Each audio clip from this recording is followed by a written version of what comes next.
Welcome. The ego is often thought of as the part of our psyche that is concerned with our sense of self, and it can play a significant role in how we interact with the world and others.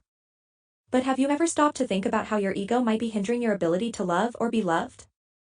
Love is an essential part of being human, and it allows us to connect with others on a deeper level, build meaningful relationships, and feel a sense of belonging and purpose. However, the ego can often get in the way of love. It may tell us that we are the center of the universe and that everything should revolve around us.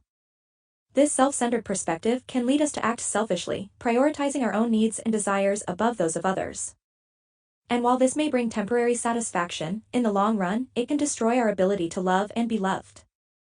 Think about it, when we are focused on ourselves and our own needs, we are less able to connect with others and show them love and compassion. We may become closed off and unwilling to open ourselves up to the vulnerability that is required to build meaningful relationships. And when we are unable to be vulnerable, we may find it harder to feel love, both for ourselves and for others. So, what do you think? How has your ego impacted your ability to love and be loved in the past? Have you ever noticed yourself acting selfishly and how it has affected your relationships? It's important to be aware of the role that our ego plays in our lives, and to try to find a balance between our sense of self and being open to building meaningful connections with others. It's also essential to remember that love is a choice. Not only that, but it's a decision to put others before ourselves and to prioritize their needs and well-being. It requires vulnerability and an openness to being honest with ourselves and with others. And while it may not always be easy, the rewards of love, the sense of connection, belonging, and purpose, are well worth the effort.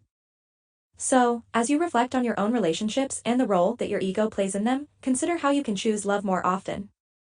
How can you be more selfless and open to vulnerability? How can you work to build deeper, more meaningful connections with the people in your life? Share your thoughts with me in the comments below. Here are some questions that might help you identify if you have an egoistic personality. 1. Do you frequently talk about yourself and your achievements without considering the interests or feelings of others? 2. Do you have a tendency to belittle or dismiss the accomplishments or opinions of others? 3. Do you often seek attention or validation from others and become defensive or upset if you don't receive it? 4. Do you have a strong need to be right or to control situations and relationships? 5. Do you have difficulty empathizing with the emotions or perspectives of others?